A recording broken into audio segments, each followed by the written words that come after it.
इस वक्त की सबसे बड़ी खबर ईरान का पाकिस्तान, इराक और सीरिया में हमला है। ईरान ने क्यों सोचा कि उनको टारगेट करना चाहिए? क्या ईरान की पॉलिटिकल लीडरशिप उनके साथ थी? जयशंकर जी कहते हैं कि दुनिया में कोई ऐसा इशू नहीं जो भारत के मशवरे के बगैर हल हो, या किसी भी इशू पे भारत की कंसल्टेंसी होती है। हर रोज मदद के लिए पुकारते रहते हैं और मदद के लिए कहते रहते हैं।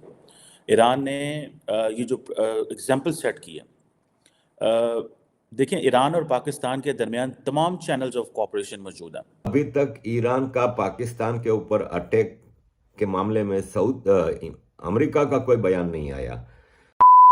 नमस्कार दोस्तों, एक बड़ी खबर आ रही है। ईरान ने पाकिस्तान के ऊपर एयर स्ट्राइक की है, जो कि बलूचिस्तान का एरिया है, वहां पर ये एयर स्ट्राइक की गई है। इससे पाकिस्तान के लोग शॉक हो गए हैं कि ये कैसे हो सकता है। आप देखिए इस वीडियो में। इस वक्त की सबसे बड़ी खबर ईरान का पाकिस्तान, इराक और सीरिया में हमला है। और ये हमला, जैसे कि जब से गजा पे इसराइल का अटैक हुआ है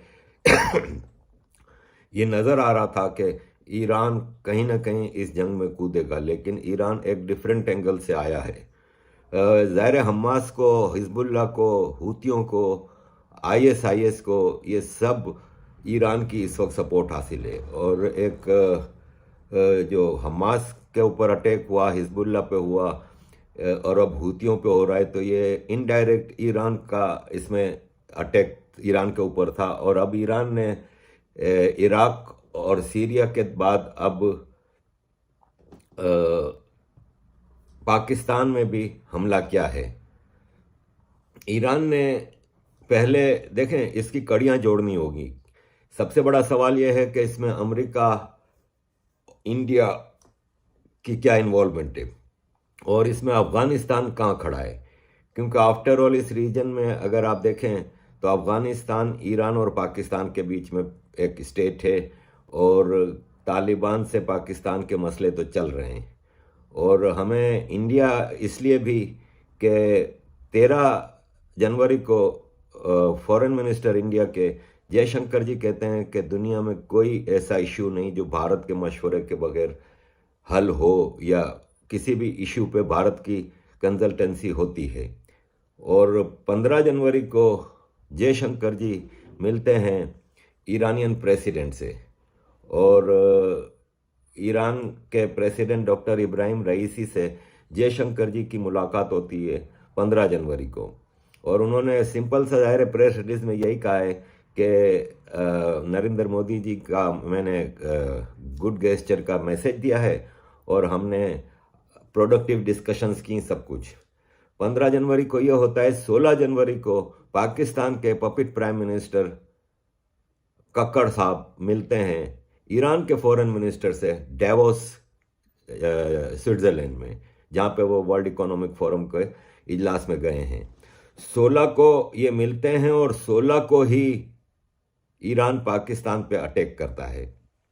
अब उसमें कई चीज़ें हैं। अभी तक ईरान का पाकिस्तान के ऊपर अटैक के मामले में अमेरिका का कोई बयान नहीं आया। तो ये सारी गुत्थियां सुलझाने की ज़रूरत है। अमेरिका के अंडर सेक्रेटरी जो हैं मिस्टर वर्मा, वो अभी पाकिस्तान के ट्रिप पे 3-4 दिन पहले आए थे। ईरान ने जो पाकिस्तान के ऊपर अटैक किया है, वो लश्कर जैशल अदल बलूचिस्तान में अटैक किया है कि ये टेररिस्ट ग्रुप हैं। तो देखें, अरबियन गल्फ में जो हूतियों के अटैक के बाद अमेरिका और यूरोप के शिप गए हैं, नेवी शिप, और उसकी देख रेख करने के लिए इंडिया ने भी अपने शिप भेजे थे नेवी के। लेकिन इंडिया का मकसद ये था कि कई ऐसे शिप जिन पे हूती अटैक करते हैं उसमें इंडियन स्टाफ, इंडियन नेशनल होते हैं, तो वो अपने नेशनल्स की सिक्योरिटी के लिए गए थे।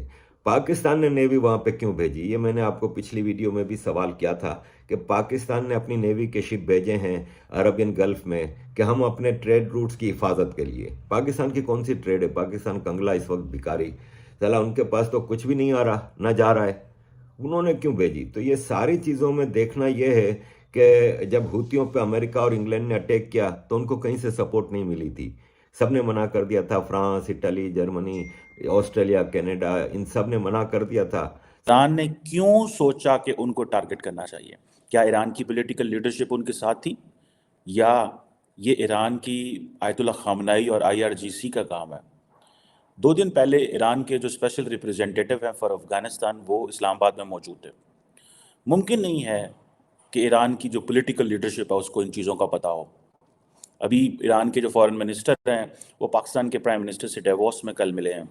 ये हो नहीं सकता कि उनको पता हो, क्योंकि ईरान की जो फौज है और उनकी जो रिलीजियस लीडरशिप है, Ayatollah खामनाई, who is very respected person in the Muslim world, particularly in the Shia community, even in Pakistan, मेरा ख्याल है उन्होंने पाकिस्तानी शियाओं को भी बड़ी मुश्किल में डाल दिया है, जिनको आए रोज़ वो हर रोज़ मदद के लिए पुकारते रहते हैं और मदद के लिए कहते रहते हैं।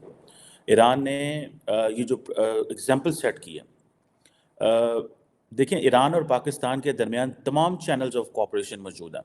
ईरान पाकिस्तान के दरमियान सिक्योरिटी अकॉर्ड भी मौजूद है, और ये जो चीज़ है इसको, जो कि 2013 में सिक्योरिटी एग्रीमेंट हुआ, और इसमें जो जॉइंट जो ऑपरेशन है वो भी किया जा सकता था। आपको पता है रिसेंटली हाल ही में अजय बिसारिया, जो कि भारत के हाई कमिश्नर रहे हैं इस्लामाबाद के अंदर, उन्होंने भी अपनी बुक में लिखा, I think if I am not wrong, मैंने वो बुक पढ़ी नहीं है but I have read some of the excerpts of the book, जिसमें वो कहते हैं कि Pakistan did help India because कोई अलकायदा या कोई terrorist organisation Indian occupied Kashmir में हमला करना चाहती थी, लेकिन पाकिस्तान ने इनको बिफोर हैंड बताया और वो इन्फॉर्मेशन ठीक थी, ऐसे ही होने वाला था। सो क्वेश्चन ये है कि अगर पाकिस्तान ईरान के साथ, इंडिया के साथ इन्फॉर्मेशन शेयर कर सकता है दहशतगर्द ग्रुपों की, तो वाई नॉट विद ईरान। इसी मौके पे ईरान ने जो यूनिटी थी, मुस्लिम उम्मा की यूनिटी को, और उस वक्त जबकि गज़ा के अंदर जो इस वक्त कर रहा है, और आपको पता है कि पाकिस्तान ने यूनाइटेड नेशंस के अंदर हमारे जो स्पेशल मंदूब है वहाँ पे मुनीर अकरम साहब, उन्होंने बड़ा टका के जो है वो इसराइल के खिलाफ केस बिल्ड किया। ईरान ने पाकिस्तान को किस हाल में छोड़ा है?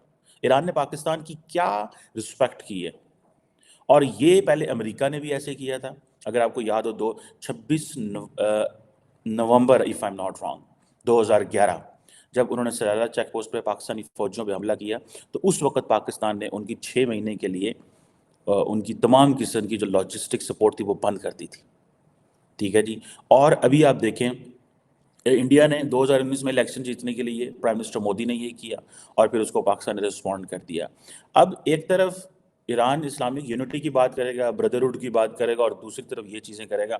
मुझे अब इस चीज़ का 5000% मैं इस पर क्लियर हूँ, एंड आई एम श्योर कि जो इरानियन गवर्नमेंट है, जो पॉलिटिशियंस हैं, they are unaware of that. अगर वो they would have been aware of this, they would not have sent recently special representative for Afghanistan in Islamabad. और Iranian जो foreign